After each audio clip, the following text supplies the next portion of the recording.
ನಾಟಿ ಮಾಡ್ಕೊಂಡು ನೀವು ಮಣ್ಣೆತ್ತ ಅಲ್ಲೆಲ್ಲ ಶುಂಠಿ ಕಾಣಕ್ಕಿಲ್ಲ. ಶುಂಠಿ ಬೆಳೆದಂಗ ಮಣ್ಣು ಕೊಡ್ತಾ ಇರ್ಬೇಕು.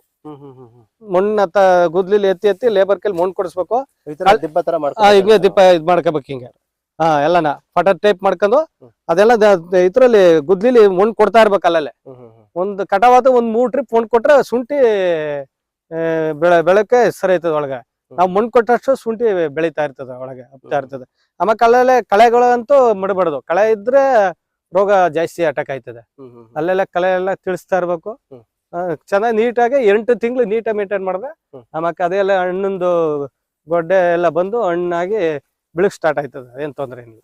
ಯಜಮಾನ್, ಇದು ಎಷ್ಟು ತಿಂಗಳು ಬೆಳೆ ಇದು? ಇದು ನೀವು ರೈಟ್ ಸಿಕ್ಕರೆ 10 ತಿಂಗಳಿಗೆ ತಿಳಕ್ ಸ್ಟಾರ್ಟ್ ಮಾಡೋದು. 8 ತಿಂಗಳಿಗೆ ತಿಳ್ಬೋದು, 8-9 ತಿಂಗಳಿಗೆ.